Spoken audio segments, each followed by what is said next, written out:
Ladies and gentlemen, welcome in and welcome back. The WTP Sports Dudes is at it again.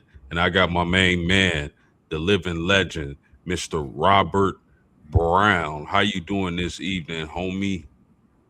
I'm good this evening post game. I'm glad to be on here with you tonight, ready to talk some college football questions. We got some fantastic questions in the chat, and I'm ready to get at them. Yes, sir. Yes, sir. And we are some of the finest sports analysts on YouTube.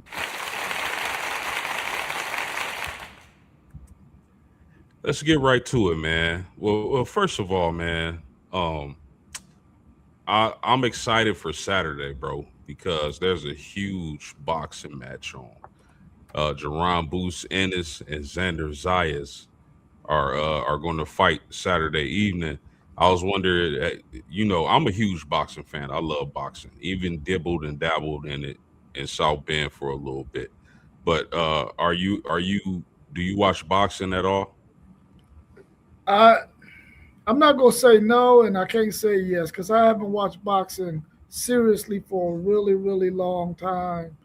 Unless it's a major fight, I'll try to catch it. But usually the main fights come on a little bit too late at night for me, so I usually don't get to catch them. Fair enough, man. I'm really excited for Saturday.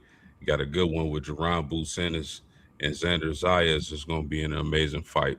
So that's what I was catching up on when I got off work today. But anywho, we'll get right into it because y'all came for the college football talk. So I'm gonna start it off like this, Rob. In your opinion, who has the most dominant offensive line going into the season? Man, that's a really, really tough one because a lot of times you really don't know how good an offensive line is until after they get in the competition. If it, I'm going to say Ohio State because of all of the returning experience that they have, but I think there's about three or four teams that is really right there together. You got Ohio State, you got BYU, you got Notre Dame, and you have maybe the LSU team and what they've been able to get over there. But Ohio State last year they were moving some guys around because they had some injuries. But this year that unit gets to come back, and I think they're going to be one of the most experienced units and a really good offense. So I'm gonna go with Ohio State right now. Ohio State is a really good pick. You mentioned some of the better offensive lines in the country, that being BYU, Georgia, Indiana, teams like that. What does it take? Do you think Texas has the talent to be in the upper echelon of offensive lines in the country next or this coming season? I really do, simply because their returning center, who played the last 6 or 7 games at the center position, is returning. We know how critical the center position is. He's a bigger guy. I think that him returning at that center position, you return Trevor Gooseby, who I feel like is going to be a top 15 draft pick in the NFL draft coming up next year, along with bumping Brandon Baker into the inside and then getting two proven veterans to fill in at that left guard position and that right tackle position. I think Texas's offensive line is going to be really, really good. The thing that concerns me about them is they didn't have a really long time to jail, so they're going to have to really do some things during fall ball to really get up to speed with each other in jail, which has been the issue with Texas last year. Rather, that was the issue with Texas last year. Interesting. Let's welcome to the show T1 of City League TV. How you doing this evening, homie? Pretty good, pretty good. Tired, but good. All right, man. I'll go right to you. Who do you think has the most dominant offensive line going into the season? Mm, it's a hard one for me. Uh, we got a whole lot of experience coming back on that offensive line at Ohio State, and I'm gonna be all the way just biased on this. I'm looking for my offensive line to show their experience and and be dominant and be a major part of our offense this upcoming season. No doubt about that. I mean, like I mentioned before, like Rob mentioned, there are a lot of really good offensive lines in college football who could have the title of most dominant. I would say Notre Dame if Charles Jagasaw and Ashton Craig is healthy and plays this season. If those two players are able to play and are healthy, I think Notre Dame will have the most dominant offensive line.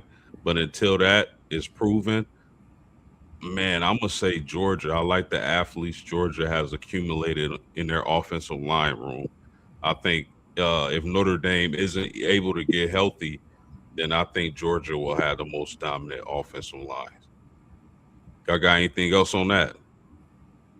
Sir, All right, let's move on then.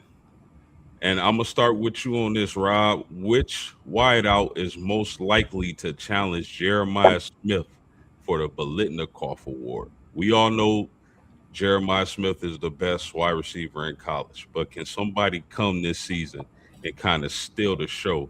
For whatever reason, it may be that Ohio State is running the ball more. It may be he has less opportunities to catch passes because we know they'll have a new offensive coordinator. It may be they blowing teams out and he's sipping Gatorade in the second half. But whatever the reason, what do you got to say on this, Rob? I mean, I think Malachi Tony will definitely be someone who will be able to challenge Jeremiah Smith for the Blitnikoff Award. I really feel like he might be the only one. I mean, if you look at Cam Coleman over there at Texas, he's going to have some other guys that are going to demand the ball as well. And I know Arch Manning is one who's going to spread that ball around. I really feel like Malachi Tony might be the only one because he's going to be so featured in his offense, much like we expect Jeremiah Smith to be, that he might be the only one that will be able to contend with him for that award. So I'm gonna go with Malachi Tony. T1, what you got, man? Can I, anybody challenge Smith for that award? I have the and actually, I mean, to answer that, yeah, probably any receiver that's catching balls in college football. I mean, we know who the best receiver in college football has been for the past 2 years. I could even probably say for his freshman season, and he's still yet to win this award. So I'm going with Tony, just right like with Rob. I think, that's the probably the most next talked about receiver, and you've heard multiple people say that he could possibly challenge him for that award. But Ohio State is going to feed Jeremiah Smith the ball, and that's something that everybody needs to understand this year. He's going to get fed that ball. He hasn't been fed, although his numbers have been great, but they have not force fed him, and you're going to see a lot of force feeding this year. But I'm going to go with Tony, and man, I just don't know what Jeremiah Smith has to do to win this award, and especially with them saying that.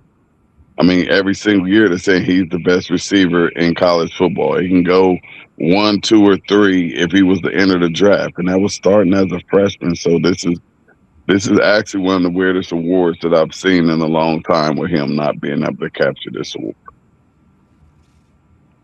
Okay. And that's why I asked the question because we all know Jeremiah Smith is the best wide receiver in the country, right? But what if Malachi Tony gets more opportunities? What if Deuce Robinson in Florida State is force fed the ball? You know, somebody could come along and have a huge statistical season and kind of outshine Smith if they don't make it a priority to get him the ball. I don't think there's anybody who will. I think this is his award.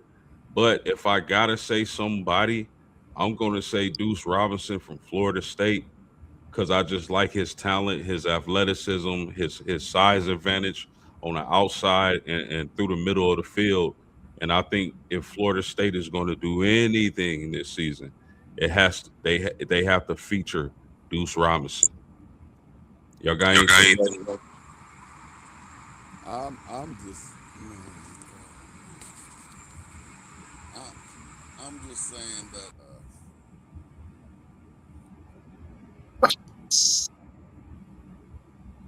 I don't. Can y'all hear me? Yeah, we can hear you now.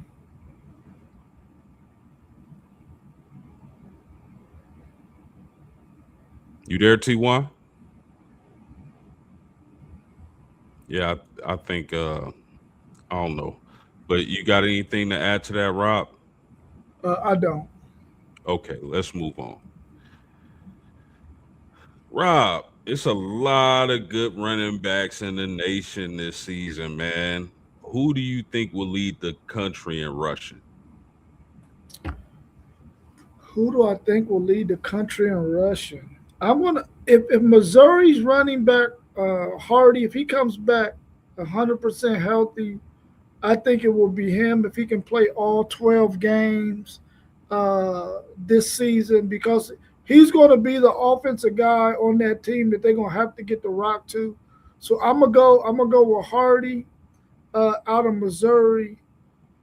But I'm telling you right now, man, if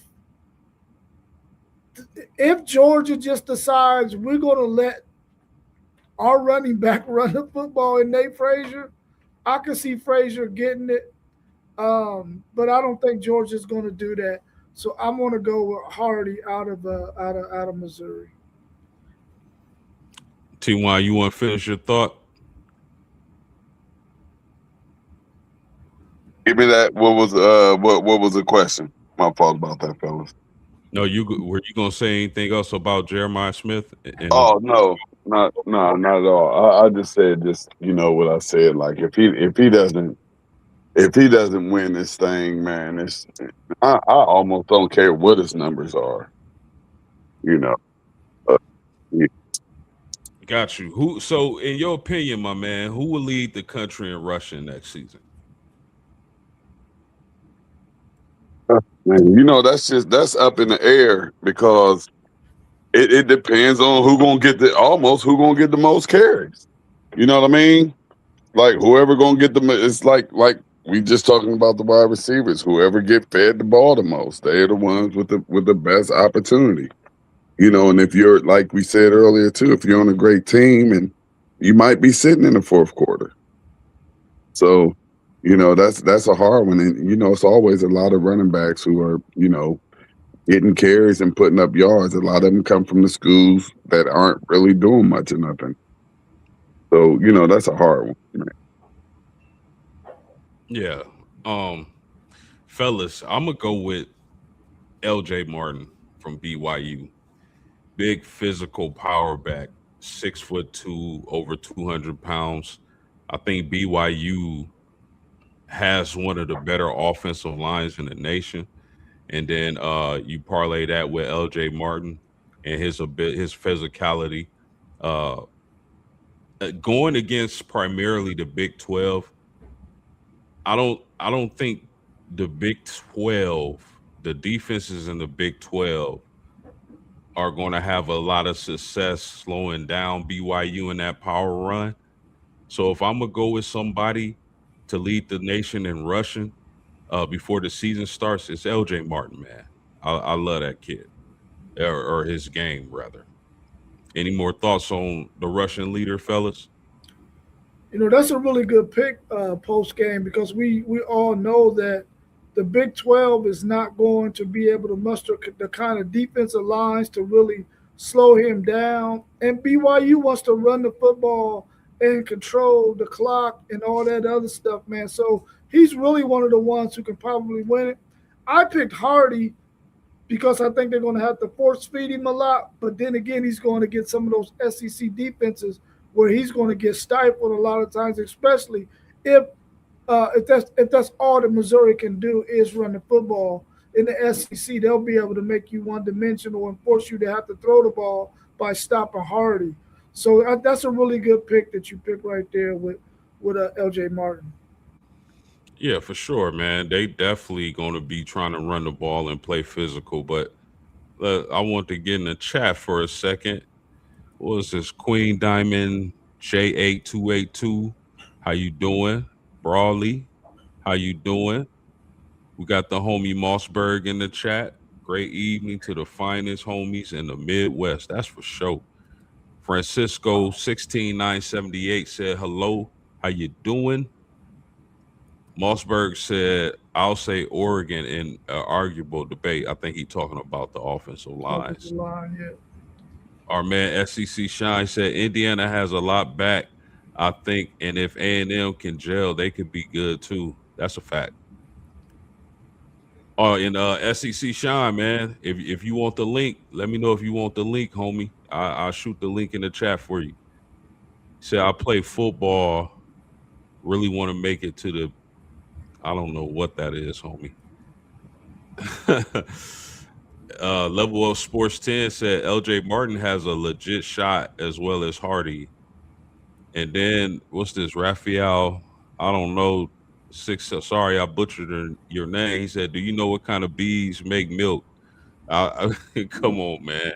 Mr. Ghost said good evening. Good evening to you. And then old Texas man, 914, he said, hi guys. What people don't understand, Texas Tech QB room is loaded. If Will Hammond can't go on, we got Lloyd Chubbs Jones the third. He was the fourth ranked QB out of Texas his senior year.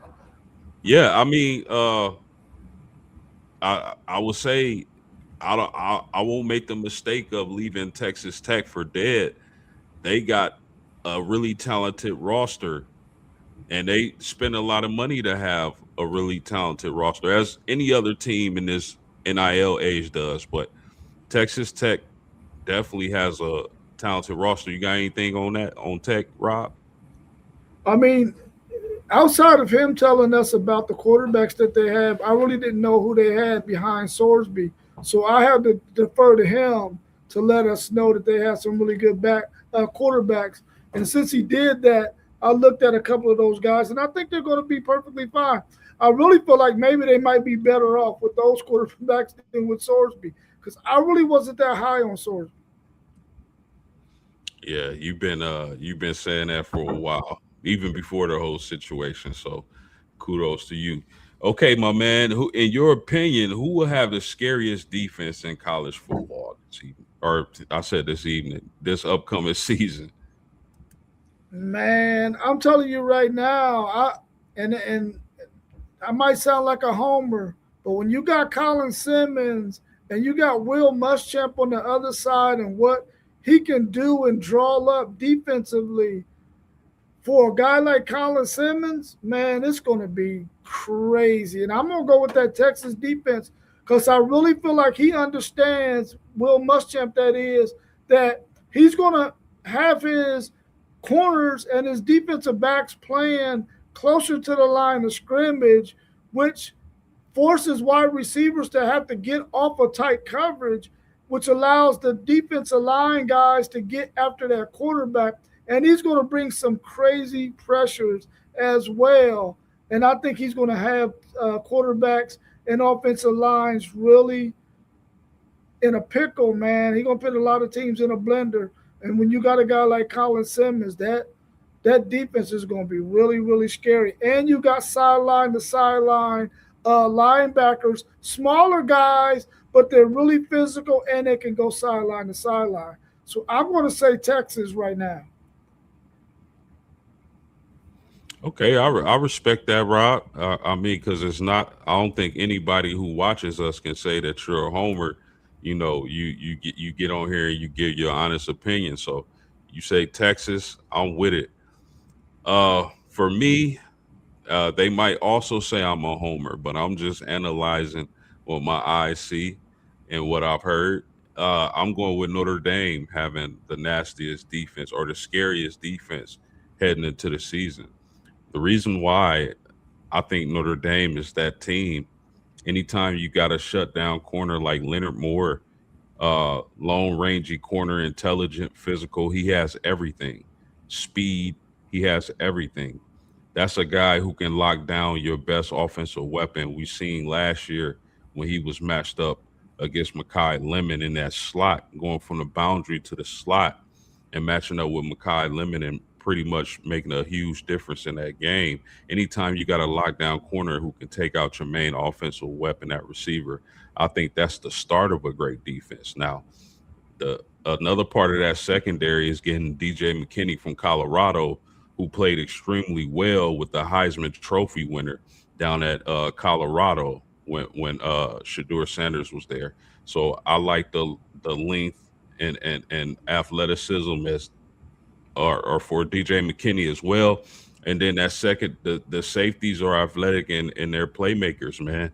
Don Schuler, man, Tate Bronte Johnson, who's another freak at free safety. Then you talk about the linebackers, bro. Versatile linebackers, and they can throw their linebackers at you in waves. And I think I heard one of the college shows talking about Notre Dame having the best linebacker group in the country. And then you talk about that defensive line, getting Charlie Partridge as the new defensive line coach, one of the best defensive line coach in America, pros or college.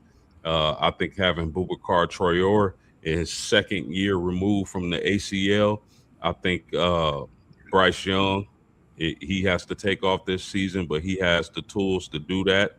Getting Francis Brew in the transfer portal, getting Ti and Gray in the transfer portal. These are really good defensive tackles. I think adding all that, I think Notre Dame would be the scariest defense in the country. Anything else on that? Yeah, I like the fact that when you got a lockdown corner, man, you can do a whole lot of things on the other side of that field to really get after quarterbacks to really shut down the run. When you know you ain't got to worry about the pass game on one side of the field. So I mean, I like that pick as well. Yes, sir. Texas Tech man back in the chat said, then we have a freshman QB, Stephen Cannon from Georgia, 22 touchdowns to four interceptions, best high school QB in Georgia. We got the best backfield and Dickie Williams and Joyner. Then Texas Tech man said, I got Dickey or Joyner. BYU couldn't get through Texas Tech last year. Luckily, BYU doesn't play Tech this year. Okay. Sounds like fighting words, man. We got any BYU fans in the building? Shout out to my man Time 18188. He said I'm going with Oklahoma Sooners and the Texas Longhorns, and I'm standing on it. Okay, I like it. I like it. I like it.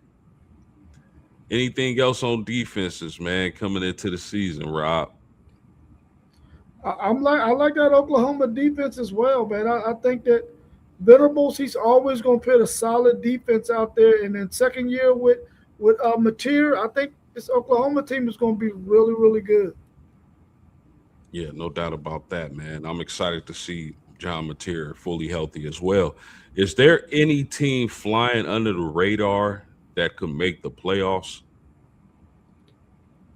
Flying under the radar that can make the playoffs. Well, we all know that there's only 12 spots. I think USC might be the team in the Big Ten that's probably flying up under the radar that could possibly make it to the college football playoffs this year. So I'm gonna go with USC. What is it about USC? Because I got a question. I got a question later on about them. What is it about USC that you think they can make that leap and be a playoff team in the Big Ten conference? Well, the thing that makes me hopeful for USC is the fact that they got Gary Patterson as a defensive coordinator, and Gary Patterson can come in and look at your team, and he can find all of the flaws or many of the flaws that you have, especially in your secondary, that he can fix really really quickly. He loves that three high safety defense that we see a lot of teams starting to adopt right now. He's going to make things really really tough. He always gave Texas and Steve Sarkisian a lot of issues. The only time that Texas really could beat TCU was when they had a really good running game. because the running game is the kryptonite for the three high safety. But because of Gary Patterson and what we know he can do defensively, gives me hope for USC. Because I think having him could get them one or two more wins on their schedule from a defensive standpoint. Okay, okay, I can dig it. I For me, man, and SEC Sean in the chat, he said it. I think if there's going to be a team that flies under the radar and makes the playoff, they're coming from the Big 12. I know we all expect Texas Tech and BYU to be the cream of the crop when it comes to Big 12 football. But as we said plenty times before on this podcast, the Big 12 oftentimes is unpredictable. I'm gonna say Houston is my dark horse. I like them getting Makai Hughes. I like them getting Connor Wegman. I like them bringing back some big players to on that offense and the experience they have back on the offensive line. So if there's a team that's going to make the playoffs, in my opinion, that nobody saw coming, they coming out of the Big 12, and I'm going to say Houston.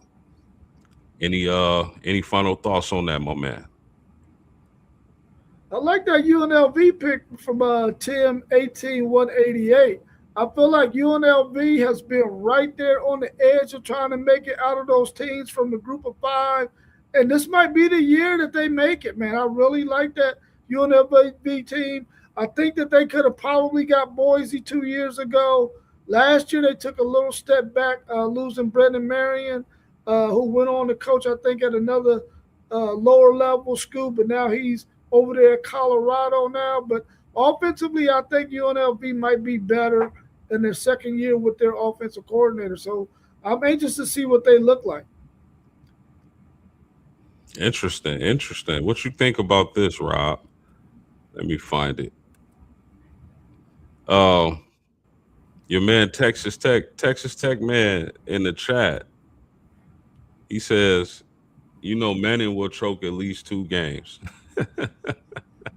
I don't think so this year, man. I think everything that he went through last year is behind him. I feel like he's going to go out there and operate at a really high level. And the thing about that also is he got so many freaking weapons around him that he only got to do what he got to do. He doesn't have to be a Superman and put on a cape with that offense that they're going to have and with the play calling from Steve Sarkisian. He's going to be perfectly fine, and I guarantee you he's not going to choke at least 2 games. Texas might lose 2 games, but it definitely won't be because of Arch Manning. Interesting. Yeah, I really like. I also like the running backs y'all were able to grab out the portal. I know I've said that before on past podcasts. I really like Relief Brown. I really like Hollywood Smothers. But how about Texas Tech, man? In the chat, sending shots. Hey, as a Texas Tech fan should, whenever you got a Longhorn on the channel. For sure, for sure. Um, Time 18188. Let us know, is it Tim or Time? He said, I'm just funning Texas Tech, Yeah, man. yeah. Yeah. We can dig it, man. We like it. College football is on the way. We can take the Jazz. We like it. But let's move on, Rob. Who's your personal favorite to win the Big Ten, the ACC, SEC, and the Big 12? In the Big Ten, I'm going to go with Oregon. I think Oregon is going to be one of those teams that if they can stay healthy, especially at that wide receiver position, I think they're going to be the team that comes out of the Big Ten and wins the Big Ten. In the ACC, I think it's going to be Miami, even though I think there's a few teams that might get them a scare this season, but I think Miami wins it. The SEC is going to be really, really tough. But I got to go with Texas, man. I think Texas has everything they need to win the SEC. So I'm going to go with them. And I'm kind of hoping that A&M and Texas can meet in that last game, rivalry game, and also get to play it back again in the SEC championship game. It's probably not going to happen. Wishful thinking, but I hope that's the case. And last but not least, the Big 12. I still think Texas Tech is the team to beat, but I think BYU is going to be the one to win it. Oh man, I know we gonna do future shows on conference and conference winners, but as y'all know, our opinions are subject to change as we get closer and closer to the season, and we start hearing the reports and this and that, and this guy is out, this guy isn't healthy, this guy's gonna miss the season, whatever the case may be. We have the right to change our minds, but as of today, as of right now, for the Big Ten, I'm sticking with IU. Listen, man, Kirk Signetti has found something. I think is extremely impressive what he did for the University of Indiana and turning them from a laughing stock to a national champion. But the interesting thing to me when you talk about Indiana is going to be, can they sustain this kind of roster building in the long run? They really rely heavily on the transfer portal. They recruited out of high school, but their classes aren't great. So I'm anxious to see if transfer portal building is sustainable in the long run. But for the Big Ten, I'm gonna go Indiana.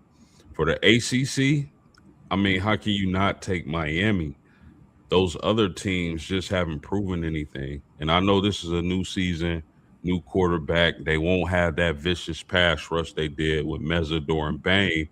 But I still think Miami is going to be one of the better teams in the country. I think that offense could be a little bit better than when they made their national championship run last season. So I'm taking Miami in the ACC. The SEC, I mean, if you've been around, you heard me talk about Texas. I really like what Texas has done in the transfer portal. I like the pickups they had, particularly at running back. They got one of the best wide receivers in the country, two of them. And I expect Arch Manning to take a huge leap this season. He really played well, in the latter part of last year. So I got Texas out of the SEC. The Big 12, again, I think a lot of or a team or two could surprise us in this league. I like Houston. I know our man SEC Sean really likes Houston, but I'm gonna take BYU. I think BYU is gonna play a really physical brand of football this season, and they're gonna be smash mouth. And like I said, LJ Martin has a chance to lead the nation in rushing, and I expect them to have a huge year. So out of the Big 12, I'm gonna take BYU. Got anything on that, Rob? Hey, I like everything that you picked right there. No doubt, no doubt. Same, same, same. Our man Time 18 said, "Don't look at the Manning family and Peyton Manning play Arch. Manning is about to set the tone for the new era. He went through his growing pains and he is more mobile than both Eli and Peyton by a mile. That's for sure, by a mile." SEC Sean said he'll take Ohio State in the Big Ten, Miami in the ACC, Houston in the Big 12, and Georgia in the SEC. Did you miss my other sleeper? He said Texas A&M and Memphis Tigers making the playoffs. Ooh, okay, I can see it. Group of five, Texas A&M taking that next step. And then SEC Shine, he said would have said A&M, but too many questions about O line and what version of Reed we get. Yeah, and that's it. Like that's the secret sauce for your Aggies. If that offensive line is up to par, if Reed has taken that step, I think your Aggies definitely could be a playoff team, and they can be right in the thick of things. I don't think that's far fetched at all. So let's move on to the next question, Rob. Who's your dark horse to win the Heisman? Dark horse to win the Heisman. If I'm going to pick a dark horse, it's going to have to be somebody from the quarterback position. I'm gonna go with Hoover over there at Indiana to transfer from TCU. I think he's going to be my dark horse, even though we know what he can do, and he's been it was a really good quarterback last year, and that really don't sound like a real dark horse pick. But when you look at all the talent around college football, man, he has to be a dark horse, even though it may not appear to be. And he's going to a really good situation at Indiana. I'm gonna go with Josh Hoover over there at Indiana at the quarterback position. I think he has some really good wide receivers he's going to be able to throw to, and they're going to run the football really well. I'm gonna go with Hoover. Okay, Hoover out of Indiana, dark horse. Hold on, let's check this comment out. My man Time said Ohio State is going to be tough to beat. I got them going to the national championship anytime you can bring back four offensive linemen, which I think is the key to your success in football. Hey man, you get no arguments from me. I definitely know how vital a strong offensive line is to your success in college football, and I'm sure Rob agrees. Yeah, I agree with that. Dark horse to win the Heisman. I mean, bruh, you can go with so many players. Um, I have to look at Bryce Underwood. Bryce Underwood is my dark horse to win the Heisman. This is live, my man. We are live. Appreciate your support. Bryce Underwood is my dark horse to win the Heisman. Why do I think Bryce Underwood is a dark horse to win the Heisman? Well, it all starts with Kyle Whittingham coming from Utah. Think about it like this, Rob, or this is how I think about it, Rob. I look at all the quarterbacks Whittingham had at Utah, Brett Huntley, guys like that. And one of the things that they had in common were they were normally dual threat quarterbacks, right? So you telling me and Kyle Whittingham developed these guys and they all were solid to good quarterbacks. So now you telling me you give Kyle Whittingham a quarterback of that ilk but with much more talent. I I think he's going to work on his deficiencies and he's going to put Bryce Underwood in positions to be successful and for him to lead with his talent. I think he's going to put him in position to be successful. So with all that, I think that Bryce Underwood is going to be a dark horse Heisman candidate. Any thoughts on that? Man, I like that pick as well. And you're absolutely correct about Kyle Whittingham and the quarterbacks that he's had in the past and their dual threat ability. Cam Rising was one of the best freaking quarterbacks in the country that season before he went down with that injury. We know what the quarterback before him did. You just said his name and it just escaped my brain that fast. But I really liked him. Only game he didn't have a good game wasn't it was in that bowl game against Texas. But I really like him, and he's still in the NFL, so he's still cashing checks. I really like what Cal Whittingham does with his quarterback, especially when they got dual threat ability, and I think he's going to bring out the best in Underwood, in my opinion. I think he's going to do a phenomenal job, and I think that's a good take right there, post game. Yeah, no doubt. I mean, it just makes sense to me. Like this is what he's been working with his entire career. And you were talking about Brett Huntley, I believe. Huntley, yeah, yeah. Yeah, and you telling me he gets arguably the by far more talented dual threat quarterback than all those other guys he's had at Utah? They can be on to something. They can be on to something at Michigan. Let's welcome in the homie Mossberg of Level Up Sports 10. How you feeling this evening, dog? Man, feeling pretty good, man. Appreciate y'all having me, man. I was just a little busy with the baby girl, man. She put a call in, said, "Dad, man, I need help with my hair getting taken out." So, as a father's job, man, we got to do what we got to do. So I'm here with her getting that done. But great show so far, and I'm in agreement with you, man. Great to see you as well, Unc. And I heard you guys talking a little bit about those quarterbacks and those dark horses.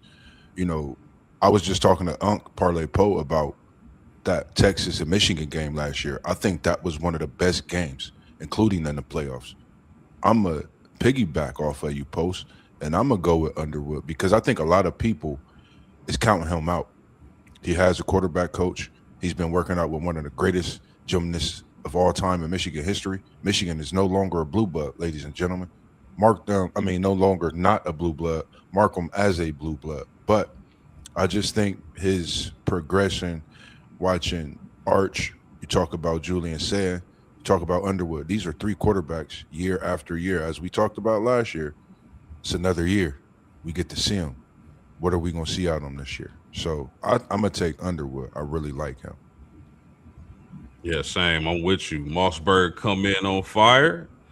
Let's look at the chat. SEC Sean said, here's a real dark horse. Mario Craver due to reception yards and return touchdowns. All right. Our man Time is back in the chat and he says Ohio State, Jeremiah Smith. He also says Marcel Smith from Texas A&M or Marcel You talking Reed, about maybe. Reed? Yeah. Yeah. I believe that his name in Miami Hurricanes got a player. I forget his name, but he is going to be a surprise pick. You know what? Time a lot of the homies mentioned Malachi Tony as a guy who can win a Bolitnikov, and rightfully so, right? But I think having Cooper Barkate in that on the field with Yeah. Malachi Tony and that being the receiver that Mensa is familiar with. And don't get it twisted. Barkay can play football. I Yeah. think that might hurt Tony a little bit as far as getting votes and winning postseason awards. But we'll see. Tony definitely could, win any award. So Real quick, Post, if you don't mind, just to piggyback even off Unc, I'm a big fan of Hoover. I heard him speaking on Hoover coming from TCU, going to Indiana. Sig got something brewing, man. I think Sig then found something similar to what we see in teams build throughout different sports. They build in dynasties. I think Sig found something that's available to be used, and he's using it to perfection. He has another quarterback. I like Hoover better than Mendoza. Hoover is my guy. I spoke a lot about him last year. So I'm going to go. That's definitely another one. That's a great pick as well. So I think we definitely going to be looking at the Big Ten, Hoover, Underwood, see what they can put together this year for sure. I know I am. shout out to Time. He said, "Shout out family. Don't need no explanation. This is what fathers do. Oh, We don't get appreciate you, enough bro. credit for what we do. Appreciate you, my brother. 100%." I appreciate you and being in here again, man. That's back to back to back to back. Timmy, make sure you send Unc, the CEO you see up here. Send that email, man, so we could get you on this show, so we could talk some of what we do with these sports, man. It's just good to always see you win through the week when we are on as well. Yeah, no doubt about that. Um, I mean, this is addictive, man. Once you watch us cook, you gonna come back. That's Yes, that's sir. just that's just what's gonna happen. Uh, Mary Alex, 1994. How you doing, Mossberg? Who's your you told us your dark horse to win the Heisman, right? Yes, Who do you sir. think who do you think's gonna lead the country in rushing this season? I like LJ Martin, man. I'm really a big fan of this kid. Watching, what he does, and we know what BYU can bring, on the offensive line side. Just overall, they're a team that, to me, he reminds me of Boise State's running back. How he brings that nature to what he's doing at BYU. Provo's going to be packed all season. I just feel LJ Martin can be that guy. I think he's just special, man. Very special talent. Do you have a favorite offensive line going into this season? I picked Oregon But I think you got Oregon, you got Texas, you have Notre Dame, you even have Indiana, you have BYU. You have a slew of teams that if you put them as I just did, not in any chronological order, but if you put them on a plate, you're gonna be waiting the seasons in and watch them just bounce around, moving up and down throughout the season. I picked Oregon, knowing what they coming back with that receivers and knowing what they have at quarterback. I just think Oregon definitely could get the job done this year, being one of those top offensive lines. I think BYU can definitely shock some people at what they're going to do this year up front as well. No doubt, no doubt. Time back in the chat said Byron Brown, Florida State. I love underdog picks for sure. Byron Brown is one of my favorite players to watch, or is going to be one of my favorite players to keep an eye on during the season. I think him going to Auburn from USF and bringing practice or essentially all his receivers with him, and he's such a physical runner, man. I think definitely that's a quarterback to watch. So let's go to our last question on the docket. Do you have anything else, Moss? No. Nah, we good. I definitely like what he's saying for sure. Let's go to our last question then, and I'll start with you, Mossberg, because I hear a lot of analysts and some of us even at WTP Sports News believe this that USC is going to be a playoff team this coming season. And my question is, what has Lincoln Riley done at USC to become a trendy playoff pick this coming season? Go ahead, Moss. I'm gonna let Unc start off with this one. I think, I mean, well, I'm gonna go ahead. You called on me. I gotta go ahead. We know what Lincoln Riley does. His name, he brings over, a load that recruitment that's going on in USC. He's brought in the top recruiting class, and it normally takes him a few years. Once he get his class in, once you see the like for me, I've seen USC be right there. Just a loss, maybe a turnover, maybe a mishap during that game. It's cost them that moment to move ahead. So I think this is a year that all of those things are put to the side. And I think this USC team this year can possibly be in the playoff. I really feel highly about them getting in the playoff. I think he just changed the culture as well, different coachings, and just bringing in his system. And when you get those players to fit that system, you can see a presence not just in the locker room but on the field as well. All right. What you got on this, Rob? Well, I just really feel like it's time, man. He's always had a solid enough offense. He just couldn't stop nobody else from scoring. He's going to have a really good offense. He has a returning quarterback, and we know any quarterback in his system in year two really does wonders in that system. I think he's going to have the offensive pieces that he needs. But like I said earlier, I think the fact that he got Gary Patterson as his defensive coordinator is going to be what really propels Lincoln Riley possibly into the playoffs this year. They're gonna have a tough going because you got Oregon, you got Ohio State, you got Indiana, you got Michigan, you got four teams there that is going to be in the way of USC possibly getting there. But I think if USC can get in the top three or four in the Big Ten, they can get in there, man. But they got their work cut out for them. But I think, like I said earlier, when you got Gary Patterson over there as your defensive coordinator, he can fix a lot of your issues in a hurry. I, bro, I am totally on the other side of the fence on this. I don't understand. Like, I don't believe in USC at all, at least as a playoff team. There's nothing that tells me that USC is going to be a top two or three team in a Big Ten and going to be a playoff team. Lincoln Riley just ain't it for me. And you know the crazy part? A lot of USC fans agree with that. They think Lincoln Riley is not it. And I like Mayava. I like their running backs. They got some players on that team, but I just don't seeing how he coached against Notre Dame in the rain. Calling that idiot play where it was a, a backwards pass and wide receiver throw in. Man, that was my little son could have called a better play than that. But Yeah. I just don't understand all the love USC has been getting across the board.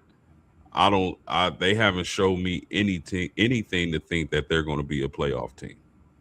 Now, I'm glad you mentioned that, Post, because the weekend I was down in South Bend, I actually, me and my brother went to that B Dubs down in that area right across the bridge from where we was at, and we watched that Michigan and Notre Dame. I mean, the Michigan and USC game. I seen a different USC team. I know they don't have those same players that they had during that game coming into this year, but some of the players that's returning, it was just a different movement that I seen, and it seemed like this USC team could get over the hump this year. That's just my thoughts. I think some of those younger kids was ready to ball out when it comes to having a chance, and we've seen that in that passing game that they exhibited last year with Jacoby, as well as your boy Lemon. So just that's just my thoughts. I really like the chances of this team really getting over the hump this year. It's this year or not at all. If they don't do it, I think they call him. You think he gets fired if they don't make it this year? We seen a record in buyouts last year. It could possibly get that way early in the season and be talked about with the hot seats that we got moving around right now in college football with these head coaches. My guy Norvell being one of them at Florida State, but that's a whole nother talk for another day we got coming for you. No doubt about that. My man Renee Martinez, salute to you, homie. He said, "Bro, I get that schedules can be weak, but according to who posts, last I checked, the third place ACC team played for the Natty and beat Georgia and others in the playoffs." That's true. I'm not. I don't disagree with that. Our man Time said Lincoln Riley hasn't won anything. I do not like to talk about a coach that didn't win anything. If we're going to judge players, let's judge coaches. He is not a winner. SEC Shine said Gary Peterson is good as long as he doesn't face Georgia. Time back at it. He said, "There goes the word." He said, "There goes that word. If my pops always told me if someone had to use the word, if that means the person if wish thinker, and we don't think around here about it. Oh no, if I was a millionaire." Hey, that's comedy. That's comedy, man. Y'all got anything else on Lincoln Riley and USC? I mean, man, I'm looking at their schedule, and they got 7 home games. Now, the tough games on their schedule in the Big Ten, they got Ohio State, Oregon, and they got Indiana, but they got Ohio State and Oregon and Washington at home. Only team that they travel to is Indiana, and they travel to Penn State. I think they can get Penn State, and I think they got a really good chance with those 7 home games.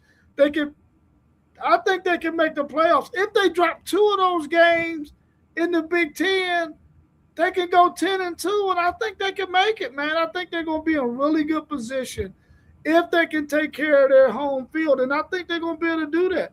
They got some tough ones, though. They got Ohio State and Oregon. Those are probably the 2 best teams in this conference, man. And then you get Indiana, too. So you got probably the 3 best teams in the conference. But I think USC might be able to turn the corner and get there, man.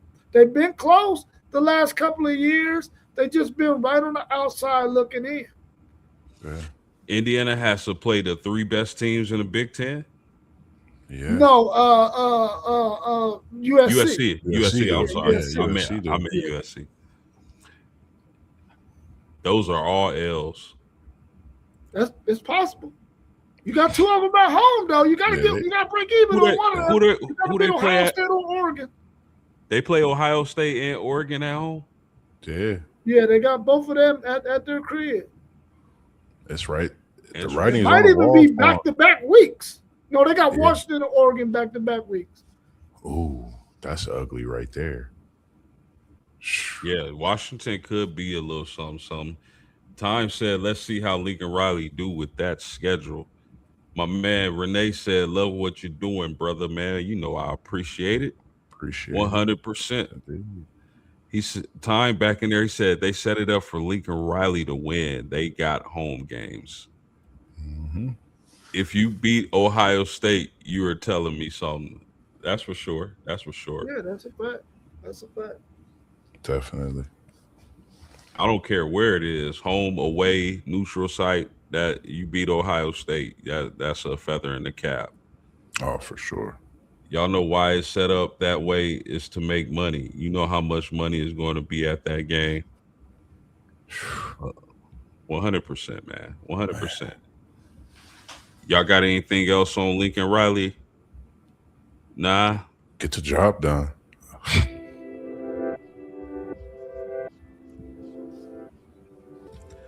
Man, that was some really good college football talks, man, and I appreciate my brothers, man, for coming in and cooking with me. We appreciate the chat. Everybody out there, please like and subscribe. We need y'all support.